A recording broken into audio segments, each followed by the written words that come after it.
Today on Coffee with the Maestro, in our third installment, Mark Bailey talks about score study. Now, Mark, we've had some conversations about score study.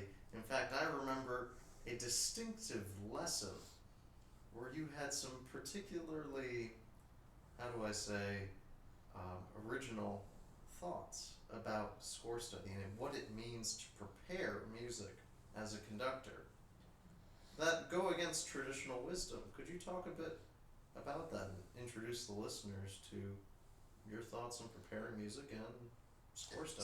Yeah, some original thoughts, perhaps even some controversial thoughts, but I stand by that controversy because score study can lead to some of the most remarkably dull and lackluster musical performances with the conductor thinking that he or she has done everything necessary to fulfill the obligation to a performance.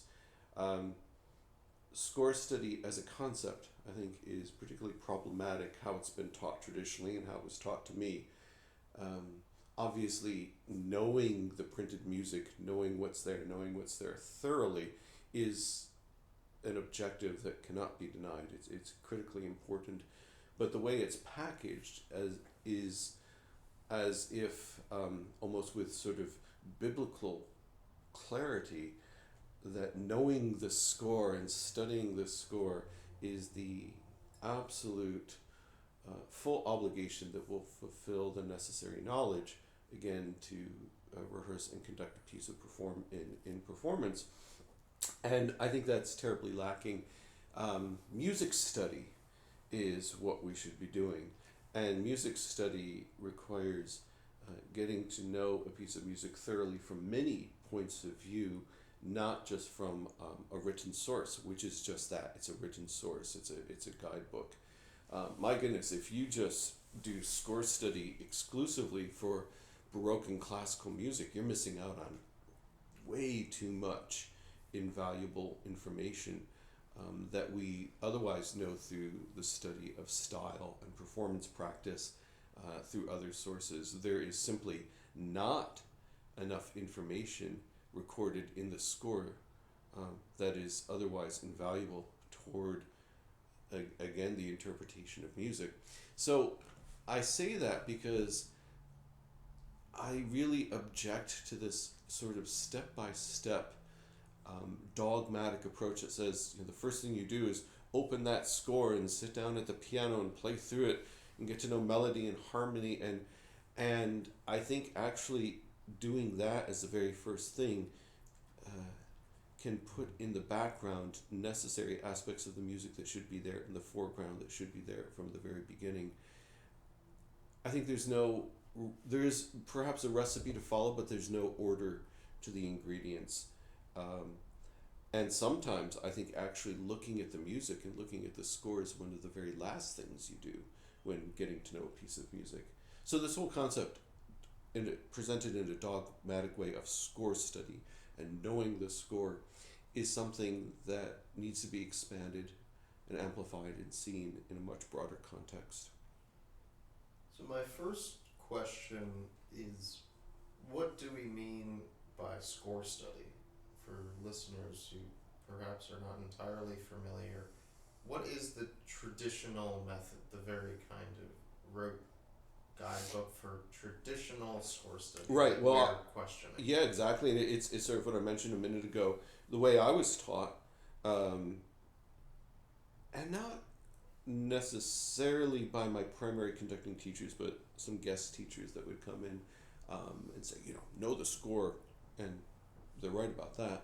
But they would say, I remember one very prominent, well-known conductor saying, the first thing you do, of course, never listen to recordings. And that was big in my era. Recordings were demonized. Don't ever listen to a recording, and we can talk about that too.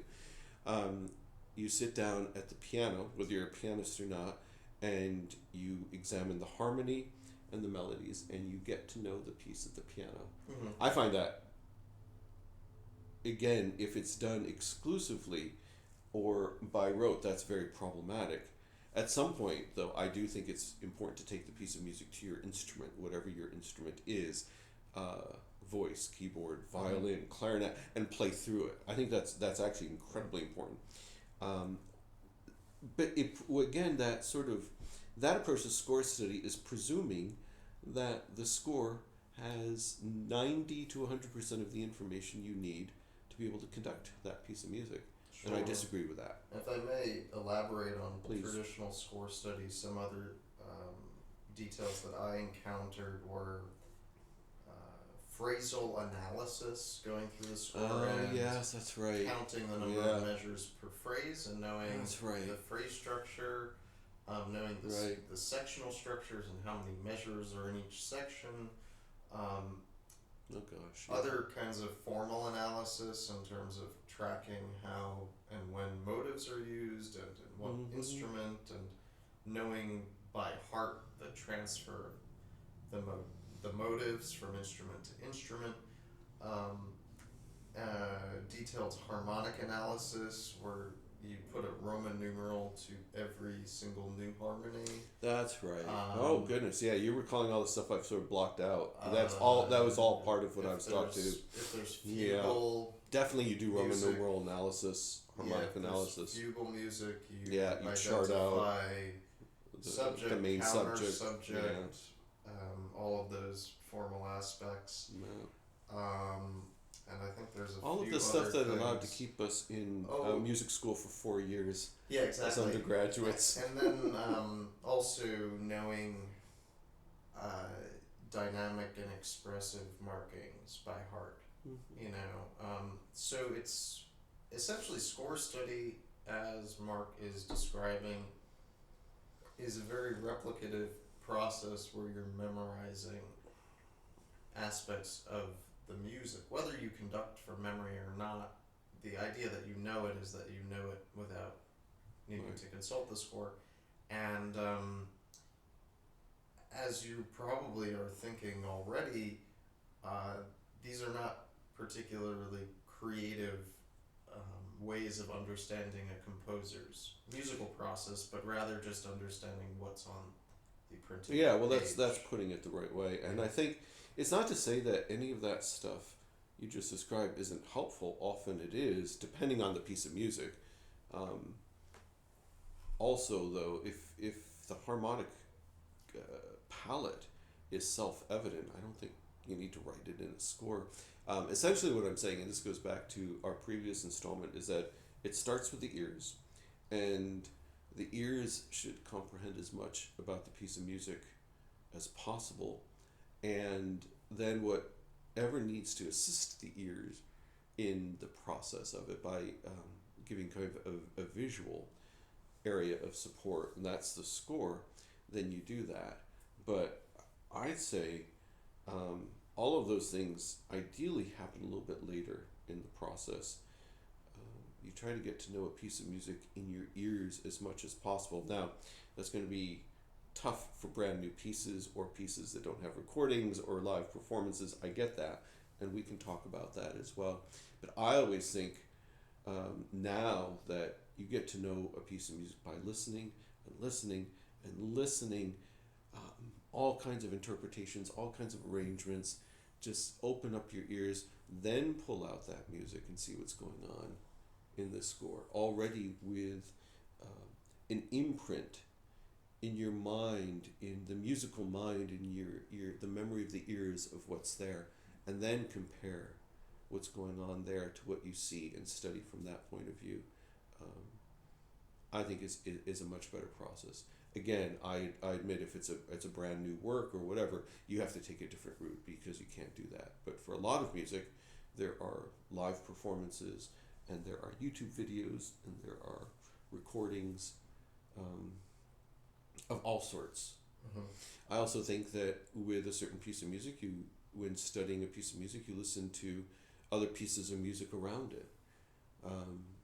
Listen to other works by that composer, or other works composed by the contemporaries of that composer living in the same area or who were associated with that composer. If you're preparing a concert of any of the Bach keyboard concertos, or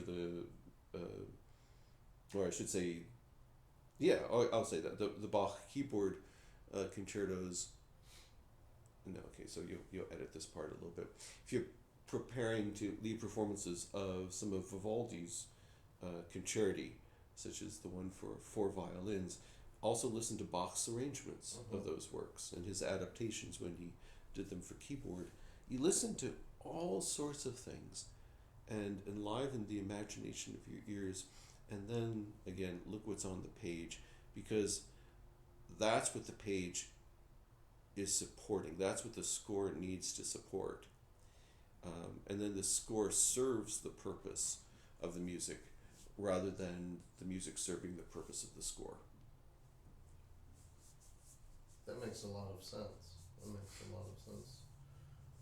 So, in a way, going beyond score study is about working with elements of performance practice, such as reading the stylistic expectations of the composer during the time, listening to recordings that can inform that understanding of style, playing the actual instruments of the time, or just playing on the intended instruments of the piece, as opposed to charting everything out in a monochromatic way on the piano.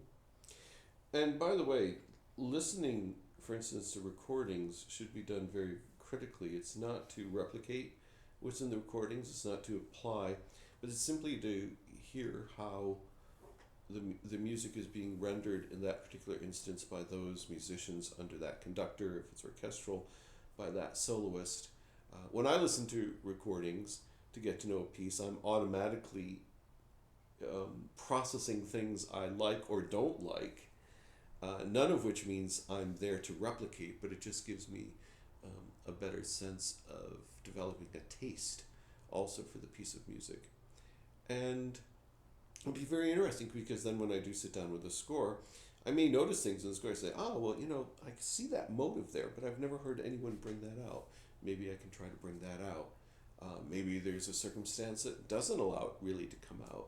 Maybe some things have to change about what is written in the score for that motive to come out more as I see it written.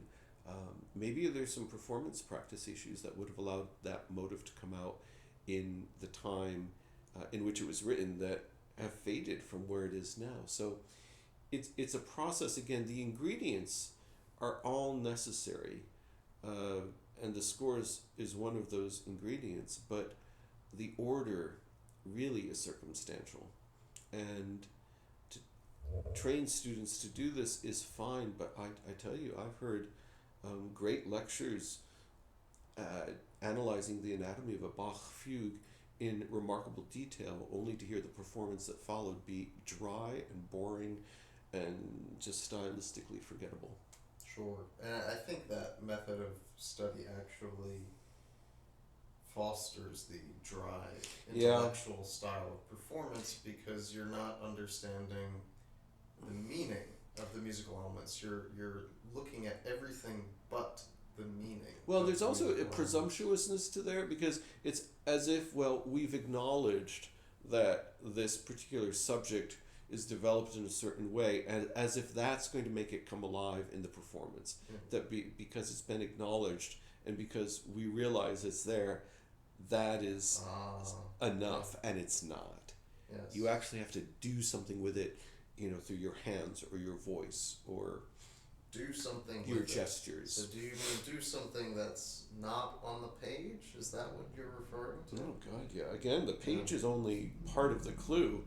It's only some of the information, and certainly, and maybe I'm being presumptuous in this, when we're talking about early music and Baroque music and classical music, wow, so much of what needs to be done is not there, and people really have to realize this. I'm always telling my students that just because you don't see dynamics in a Baroque piece of music, or you only see an F and a P, that doesn't mean that there were no dynamic shadings in only F and P.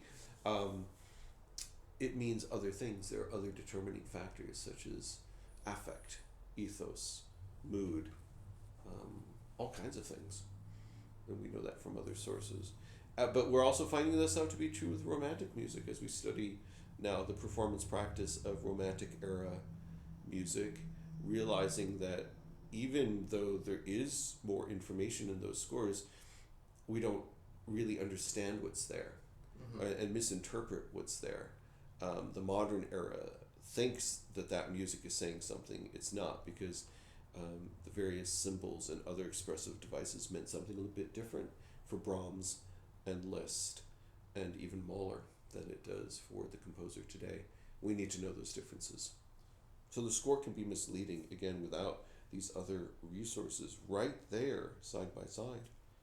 So in a way, the written score is like a translation of the sound, Right. but often, as in language, so much gets lost in translation. Right, exactly. And so I think the a really good example, excuse me, is the Brahms Symphony. And so I think a really good example, for instance, would be the Brahms symphonies. That if you're getting ready to conduct Brahms' Fourth Symphony, before opening that score, listen to Max Fiedler and Wilhelm Mengelberg conduct.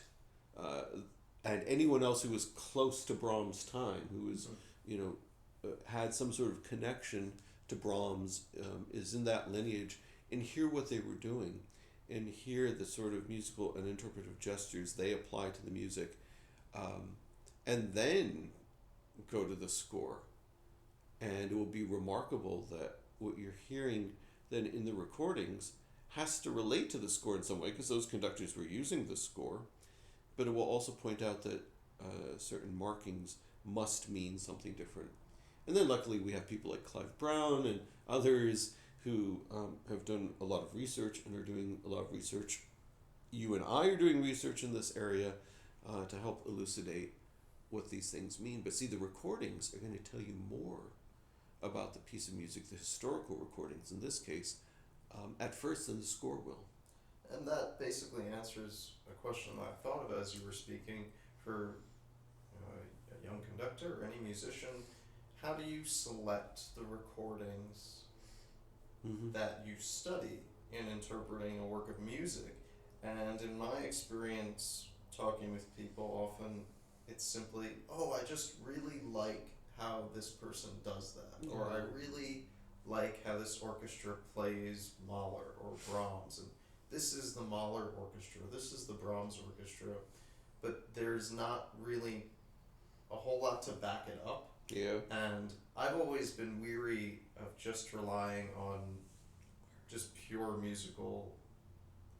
I've always been wary of just relying on pure musical taste to guide musical creativity, because, that's like, I just like this food, and music is about so much more than just simple enjoyment or simple pleasure. And that is the danger about or listening to recordings without a certain methodology in place, if I can formalize it that way. Yeah, just listening to recordings and then saying, I like this one, that doesn't cut it either. So why go beyond just that? Why go beyond just simple preference of what kind of recordings you like? Well, because this is research. Yeah. And this is preparation. Yeah. And this is, getting to know the piece of music, and hopefully as much on the music's terms and the composer's terms as possible. So you want to go closest to the source. So the recordings, I think one starts with, and it's not 100% trustworthy, it's about 90 to 95% trustworthy, is you try to get the recordings that were the closest to the source as possible. Now that's going to be harder when we're talking about early music. There are a couple centuries there, at least. But the folks, though, who perform on period instruments and who are part of historically informed performance practice of, say, the Baroque period, are going to be closer to that source. I feel those are the recordings you go listen to, as opposed to a group that hasn't taken any of that into account. Certainly, yeah. And in terms of And I'm not going to name names because I'm beyond that now, but I could sure. if we turn off the recorder. In terms of early recordings, how do you go about a research in early sound recordings to understand, the musical expectations of, Tchaikovsky, say? Yeah. And of course, you're a leader in this field as the head of the Yale Collection of Historical Sound Recordings. But for someone who is just starting, say they really liked, late 20th century symphony recordings of, say, Mahler. Mm-hmm. But then they started to ask, I heard Mengelberg's Adagietto recording, from the 1920s with Concertgebouw. I heard somewhere that Mahler conducted the Concertgebouw, and, I wanted to explore more what those sounds were in the early 20th century. But all I know is that one recording. And there's so many recordings, too. Are all of them legitimate sources for Mahler performance practice? That's just one example. But how do you just begin that search in the vast archives of historical sound recordings from the research, and if you want to talk a little bit about some of the resources available? Well, you look up a little bit about the composer and find out who his associates were and who his students were, and you see what recordings exist of those people. Brilliant. Yeah. That's how I would start. Yeah. I mean, if we're lucky enough to have recordings by the composer himself, herself, that's fantastic as well. And certainly going into the 20th century, we do. And I'll talk about that in a second. In the 19th, so to establish sort of a pattern here with Baroque and classical music, for instance, I think you go to the folks who have read the treatises, who have studied performance practice like we do, and hear how they're interpreting those things. How do the words of Quantz and Leopold Mozart and C.P.E. Bach and others come alive in the recordings by and performances by Tafelmusik, by Christopher Hogwood, by any number of groups, Ton Koopman, Suzuki, all the ones out there, by our group, the American Baroque Orchestra. How do we realize the music of Joseph Bologna, for instance? How are we doing that? How have we interpreted those words and those scores and all that, and begin to make a connection there. With Romantic music then, as I said, if you see who was associated with them, their students, and you start listening to them. And there are a lot. We have recordings of people who studied with the students of Chopin. Yeah. We have recordings of people who studied with Liszt and who studied with Brahms, and who knew them, of course. And you listen very carefully to those recordings. We have Leopold Auer, a few recordings for whom the Tchaikovsky Violin Concerto was written, etc. We have Joseph Joachim playing, for whom a lot of Brahms stuff was written. He's a good friend. Excuse me. So you listen very carefully to them, because going back to the discussion of score study, a page of music isn't going to tell you how to do tempo rubato and the many different ways to do tempo rubato, because it's such a subtle art, but those recordings will. And you'll get to hear how Paderewski versus Rachmaninoff versus Rosenthal versus Hoffman, versus de Pachmann, how they all did rubato on the same pieces of music by Chopin, and the subtleties that they used that personalized their interpretation. There is a vast array of information in those recordings, and again, I think it's almost more fun, as well as a better part of the process sometimes, to listen first and then go to the music and see, oh my goodness, that's how this measure has been played by all those people, and that's not how I would have presumed it if I just looked at what's on the measure. That makes a lot of sense. Yeah, and then the third part of it is that moving into the 20th century, we have recordings of premieres. You listen to those because often the composer is involved in those. If we want to Tchaikovsky's Shostakovich. A lot of his works, he especially the ones performed by Rostropovich, the cello works, listen to how he played them. Yeah. Bartok, we have Bartok playing his own pieces. Now, Stravinsky, for instance, we have Stravinsky conducting his works. But you got to be careful there because he conducted them a lot. And like with the Symphony of Psalms, I think it's very easy to listen to the later recording, but also listen to his premiere recording of the work because there are actually some very significant differences there. So you get to listen to even the composers evolving and maybe even changing in their interpretations of their own works. This becomes fascinating. This becomes such a rich and overwhelming resources that informs how you then will understand the music and try to bring it to life with the musicians in front of you as a conductor. That makes a lot of sense. And so, in going beyond your musical taste, just the initial, oh, I like this, or I don't like this, and actually doing research, doing a great deal of preparation, you come up with something more original, in a way, right, for yourself. And a question I had for you is, we'll say a musician doesn't really understand period performance recordings. They don't really get it. They're so used to listening to modern symphonies perform Bach or Handel. What was the revelation for you about the purpose of performance practice and how it serves the music? Yeah. Now, in those examples, by the way, I'd say that today, I think there are fewer and fewer people who don't understand that, who don't know that sound palette.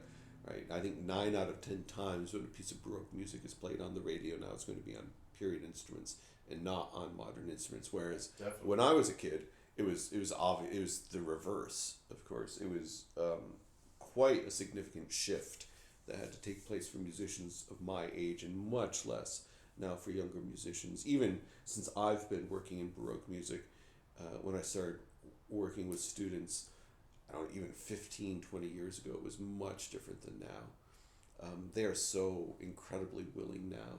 As we know in the American Baroque Orchestra, where every now and then we bring in a student from the Yale School of Music who has, relatively little experience on period instruments, but is incredibly willing and is able to make the adjustment very quickly, which is not the way it used to happen. So you have that. What happened for me, the convincing thing for me, because I suppose I'll confess openly, as I have to many people know me, that I was once an opponent of historically performed performance practice. And I said that wrong, of historically informed performance practice and period instruments, and I just would have no part of it, oddly. But sometimes when you have such a strong opinion against something, it could mean there's something going on internally. And we had a wonderful record store here in New Haven called Cutler's, and they had CDs, and there was a used bin, and you get all these wonderful treasures, these wonderful recordings for a couple bucks that people would return. And one day I went to their used bin and I noticed Le Petit Band playing the Bach overtures and orchestral suites, I should say. And I thought, okay, why not? Couple bucks. I'll go ahead and. So I go home, listen, put it on, and I'm doing things in the kitchen, not paying attention. And the famous air from the second orchestral suite comes on. The one that I played as a kid on viola and probably in various transcriptions on piano. And, I'm not paying attention at first, but then I was pulled into the living room where it was playing with basically tears running down my face, because the extraordinary nature of that experience was that for the first time in my life, I was hearing everything Bach wrote. I was hearing everything, every note, every phrase, every rhythm. It wasn't just favoring the top line and the bass. And I was hearing the interaction, the conversation between the violins and the viola as well. And again, I played this as a violist, and I never knew it was there. And that was the moment that made me decide to think very seriously about it. And luckily, Jaap Schroeder, the great Baroque violinist and teacher, was at Yale at the time and very generously offering his teaching talents to anyone who wanted to partake of them. And I connected with him, and he became my first mentor in Baroque performance practice. Wow, that's incredible. But it was basically it's because you can hear everything, and a lot of it needs to be heard. A lot of the genius of Baroque music and classical music is how the voices interact. Mm-hmm. The counterpoint, which does also create amazing harmony to support what's going on. You also hear the harmonies better, and they're tuned better because it's not an equal temperament, but it's using purer forms of tuning the thirds, and so on. So you're hearing everything better, you're hearing more of it, and the composer's imagination now becomes truly vibrant. It's not being played through the speakerphone of music composed 200 years after the fact. That made it very exciting for me. That's when I shifted over. Wow. That's fantastic. And that's why I am very proud to conduct the American Baroque Orchestra, for instance, as an extension of all that. Definitely. There's just so many details and new avenues for a musician to explore because of this expanded concept of, what people call score study, but really music study.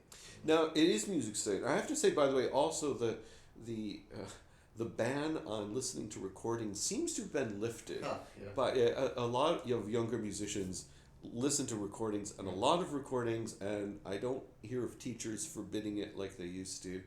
I do think your point about not simply gravitating toward something that suits your tastes, but listening with historicity in mind and purpose, and as direct a connection as possible to the source, which is the composer and the style, the time, is really very, very important. Absolutely. Well, the music truly is universal. Yeah. And because of that, if you delve into its historical context, you actually connect more deeply with it. Yeah, that's absolutely, that's very well said. And that's the kind of connection we're looking for. And then, even a performance of Rachmaninoff's Second Symphony just doesn't have to be like every other performance that one hears and nothing special. There are things about that piece that remain unearthed. A lack of understanding of how much Slavic chant played a role in the music of Rachmaninoff, for instance, and how he's using those chant motives throughout the piece to create a certain ethos and effect, or affect, I should say, are things a conductor should know about and bring out as well. And many don't, because again, you don't see that in the score. Yeah. You open up a page of Rachmaninoff's music, you don't know that he's quoting Znameni chant. You don't even know he's quoting the Dies Irae until you really learn how to look at it, and that he's combining quotations of Gregorian chant and Slavonic chant in ingenious ways. And it's not just to be clever, but he's trying to create an ethos and an affect. All this study is not to be after your traditional score study. No, you'll never get there if you spend all your time. You have to do this as part of your way of actually learning and understanding the music. Right. Is there any other last thought or other words that you have to accompany your incredibly insightful perspective on music preparation? I think just, obviously, the more experience that a person attains as a performance musician, the more the circumstances are flexible in terms of preparing music, and the more you learn how to allow each particular set of circumstances to kind of dictate and guide how you're going to get to know that piece of music. It also becomes revisiting a piece of music is a little bit of a different process than doing something for the first time. Yeah. That might be something we can talk about in another installment. How do you revisit pieces of music Oh, I like that. that you've conducted, and how do you Or prepare even those? performed them, you know? Yeah, absolutely. Yeah. Right. But I would say, again, try to map out all the various ways possible to get to know a piece and enliven the ears before you inform the eyes as much as possible. And then at some point you merge the two. And even if one is going to look at the score, I like what Joan Panetti, the Yale School of Music, formerly of the Yale School of Music, the great, wonderful composer, amazing pianist, but she taught the musician an analysis class. And she would say, just sit down, pour yourself a glass of wine, and just look at it, and look at what's interesting. Put the pencil down, just look it over. What comes to mind? What do you see there?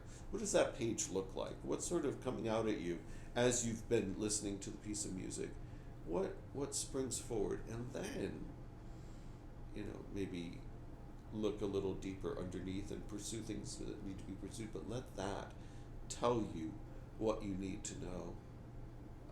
And it's a never-ending process. Absolutely. Well, it's beautifully put. And stay tuned for the next installment of Coffee with the Maestro.